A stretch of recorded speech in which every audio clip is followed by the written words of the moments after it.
All right, we're ready to go live. So, Corinne, thank you for accepting this opportunity to come live with me. I am Leslie Leondis, co-owner of Next Path Coaching and Leslie Leondis CPA. I'm here with Corinne Woodard with AAA Tax, and I invited her on here because we were having some Facebook conversations around S corps and how many people are either A, choosing to do an S corp way too soon and the cost benefit is not there, or B, not taking the opportunity to save taxes when you should be an S corp. So, Corinne, I would love to just jump right on in with the on this. Yeah, I would actually add the C is the people who make the election and have no idea what the actual compliance requirements are. So I guess there's three real scenarios. Yep. Um, and it's a really timely conversation because I was just talking to someone yesterday who did not make the election when they should have, and that ends up costing you tons of money. So what should I start with here? People who are making it too soon, we see that a lot because they focus on tax planning. One of the things I look at is your entity structure and how you're filing your tax structure for your business. And businesses that are not making enough money, usually they're making less than $50,000 or $70,000 net profit. So that's, you know, the income that's left over after we pay all the expenses. If they're making less than that and they've made that S corp election, their cost of compliance is going to outweigh the savings they're getting from the S corp election. So a lot of times it's hurting them. And when we talk about the cost of compliance, what do you think of? I think of I have to pay for another tax return. I have to pay somebody do my payroll. I have to do payroll reports. I have to do. Mhm. There's so much other compliance that goes in there. There's a second tax return that is filed, and there's a lot that goes into that whole conversation. Yeah, exactly. So like, because we live and breathe this stuff, so we know you got to run payroll if you're on an S corp. You got to run payroll for the owner, that costs money. You got to file a separate tax return now, that costs money. You have to make sure you're actually doing your bookkeeping, and if you weren't doing it, that's going to cost more money. um, Spreadsheets aren't going to work anymore. You got to use QuickBooks or something like that. And then doing your meeting minutes annually or quarterly for the owners. So there's a lot of things that people just aren't aware of sometimes when they go into it. And that's where I mentioned that like third option where your tax preparer told them the S corp's going to work and it's going to save them money, and they did not tell them anything else. So this business owner has been filing as an S corp for probably 3 or 4 years and hasn't run payroll or anything. And that is, maybe okay because the IRS is backlogged and overwhelmed, but they are putting more scrutiny on reasonable compensation for S corp owners. So that's one thing that we know as tax practitioners that we need to make sure our clients are doing when they make that election. Run payroll for yourself every year. Make sure it's a reasonable salary. And then that lends to more tax planning because we're looking at balancing your compensation as an owner with how much salary you're paying yourself, so you're optimizing your tax position and not overpaying. Because I know I have some people that have the S corp election, they have themselves on payroll, but then they will turn around and do a bunch of bonuses through payroll, which that also does not keep you from the tax saving because then you're still paying into Social Security and Medicare. And so it's kind of defeating the purpose. So I've seen it both ways where there's no payroll or they're putting it all through payroll and their salary is huge. Yes. And so therefore there's nothing left over because they put it all in salary. I was just counseling two clients on this a couple weeks ago. I did not do their S corp elections. They were already elected well before they came to me. In both cases, these folks probably should have had the election done, but it's done. And as you know, once it's done, if you want to revoke it, you can't ever do it again. So we have to kind of just make it work. And for both of them, they're overpaying their salaries. So anybody listening who doesn't understand how the S corp saves you money, basically you get to avoid paying Social Security and Medicare on part of your income as the owner. That's essentially how you're saving money. And if you're overpaying yourself on salary, on payroll, you're, like you said, bonusing yourself for all this extra money through your W-2, you're paying Medicare and Social Security on every penny versus having a reasonable compensation, maybe paying yourself a salary of, let's say, $50,000 or $60,000 a year, and the rest you're taking as distributions. Those distributions are only taxed at your normal tax rate. So you're avoiding the 15.3%. Yeah. That's the savings mechanism. So we have And to understand the compliance requirements in order to get the tax savings. And I think a lot of people in our space will do the election for somebody and not really have that conversation. mm-hmm. Well, and then you also hit on something too with, I know I saw a lot of people that were running huge losses with an S Corp and then thought they could take that whole loss as an actual tax deduction, and they couldn't. So that was a whole weird conversation as well. I'm sure you've had the same kind of conversations I have. Yeah. So one of the things with S Corps is you have this concept of shareholder basis, which, I mean, you've always had, but you didn't have to report it to the IRS if you were doing a Schedule C, right? But now that basis, so how much your accumulated earnings or losses as your owner kind of piece of the pie, how much that adds up, that affects how much you're able to deduct in losses, and potentially down the road when you sell, it affects your gains or loss when you sell. So it's a lot more complicated once you become an S Corp, and there's more than just putting the income and expenses on the tax return. At the end of the day, working with a tax professional or an accounting firm like you guys have on your other side of the business, it takes the time to explain these things, you're going to be in a better position. Because how many times have we seen, like you said, somebody thinks they're going to take all the losses and they're not going to owe anything. Now they owe because they can't take all the losses, or maybe the IRS did an audit and reclassified distributions as salary because they never paid themselves as salary. So now they have this big tax bill with penalties and interest attached. Yeah. So you work mainly in the tax planning, tax side of things, not necessarily in the bookkeeping side of things. So I know I have a pretty large audience of bookkeepers that that kind of follow me, that don't want to do the tax side, or they don't really care. They want to help their clients. How do you work with those type people that they do all the bookkeeping? They just need a trusted tax advisor. Number one is not going to steal their clients.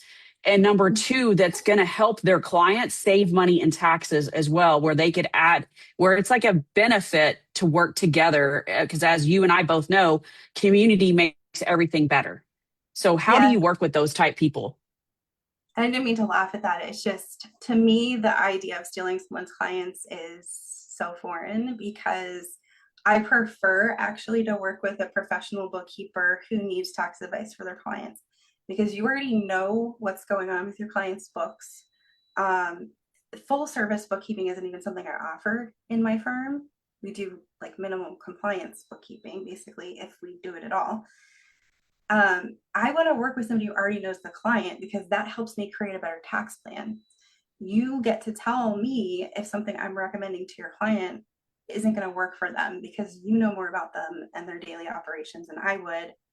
Creating a tax plan. The tax plan, I'm going to collect data from the client. I'm going to talk to them for an hour or two, and I'm going to create my list of recommendations.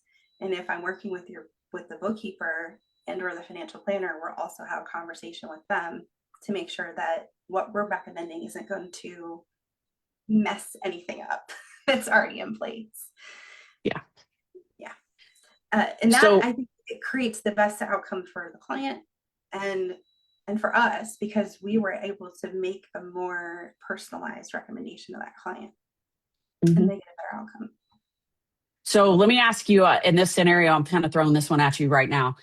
If, let's say I'm the bookkeeper and I have a client that you're looking at, hey, and we're just going to use the S Corp since that's what we've been talking about. But you come to me and say, hey, I think we need to become an S Corp. And I say, that doesn't work. because they can't pay their payroll taxes. Will that change the conversation because they're always out of money? Because I hear that a lot.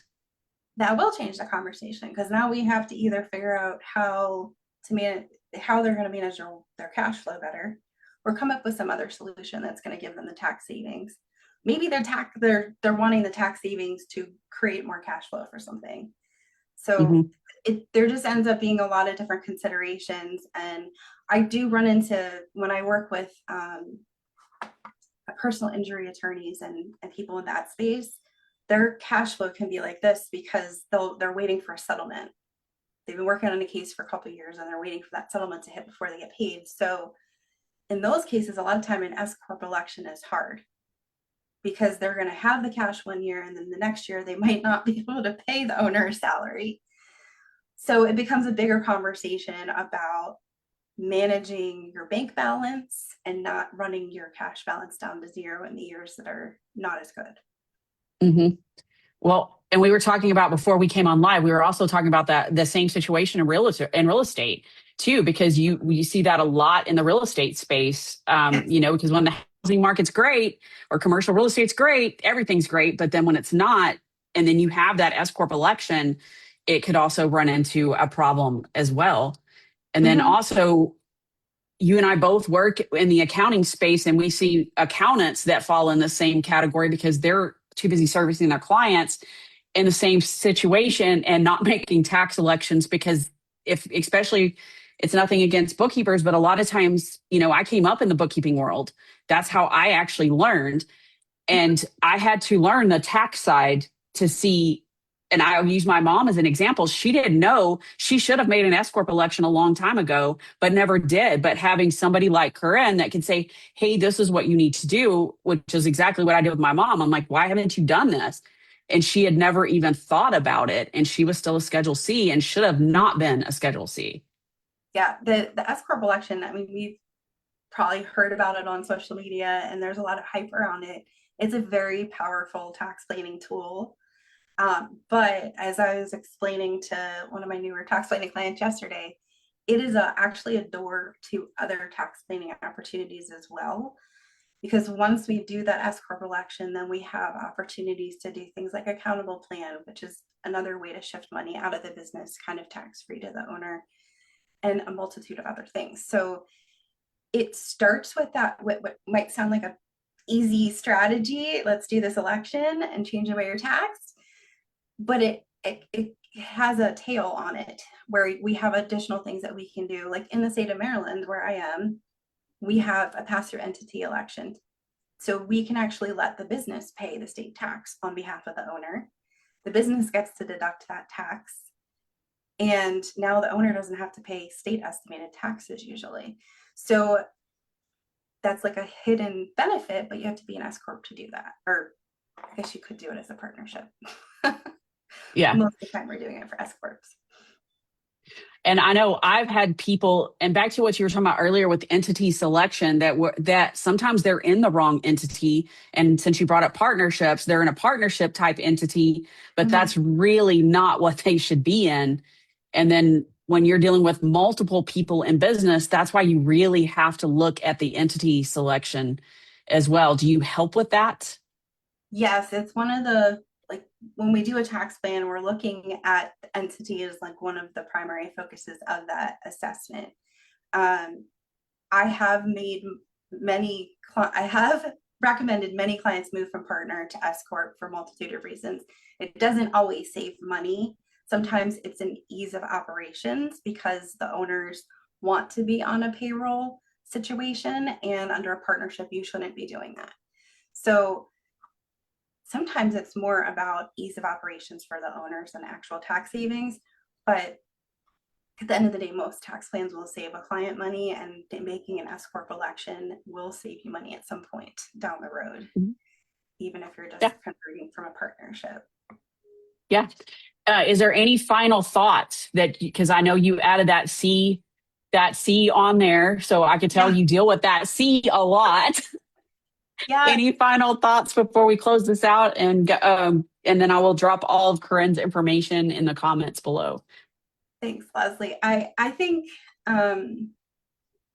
the last thing I just want to put out there is there's a point in business where just doing tax preparation and compliance bookkeeping is not enough. And tax strategy enters the scene, and potentially CFO advisory, where you need to have somebody looking out for the tax and the higher level financial plan of the business.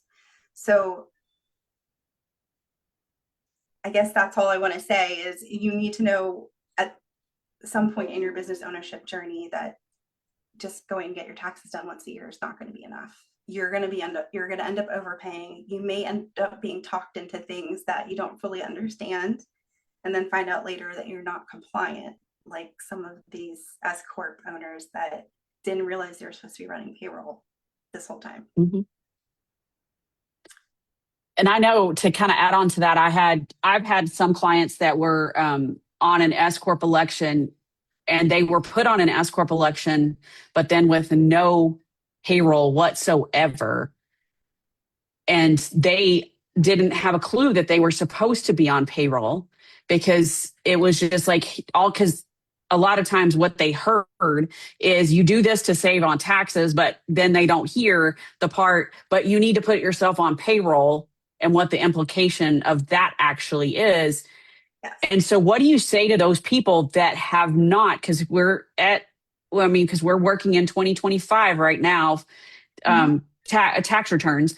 So now it's too late to put people on payroll that have already done. So what do you suggest they do now?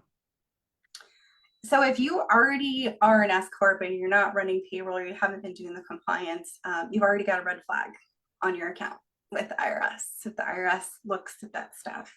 And there's some ways where we can reclassify part of the income from the K-1 as self-employment to cover that for a past year. If you wanted to go like gangbusters by the letter of the law, you're going to backfile payroll returns and reclassify distributions as salary. But the more simple method would be to reclassify some of that K-1 income as self-employment income on the 1040. Mm-hmm. And that has been something that has been done by ex-IRS agents I've worked with, and other people have kind of researched that, and we know that it can stand up against IRS scrutiny, because that's essentially the whole point of why they're trying to get you to run payroll in the first place, is so you pay Medicare and Social Security. Yeah. Yeah. All right. So Corrin, if anybody wants to connect with you, where can they connect with you at? The easiest way to connect with me is on my Facebook profile. We have a Calendly link, and you can just book a call with me right there. That would be like a 20-minute introduction just to chat about what your needs are and how we can help. Okay. And that goes the same with any bookkeepers that have clients that they're also trying to place clients with tax professionals as well. They can book a call and just kind of chat, and same concept, correct? Yes, we do pretty much the same intake process with bookkeepers that are looking to refer clients. We'll talk to you about what you think your clients need, what kind of clients you have, and figure out the best path forward for you and your specific clients. The last time I did partnership, I had 2 clients come to me from one bookkeeper, and we just did a lot of emailing back and forth to connect on it. Okay, perfect. So I will let you get back to your day. I know you're super busy. I appreciate you doing this live with me. It's been very educational and very fun. I love doing these. So if you have questions, I'm going to drop Corrin's information in the comments below. Feel free to reach out to her. I'll put all her contact information below. If you have any questions for me, drop those in the comments, and we will see you later. Have a great rest of your day. Thanks, Leslie.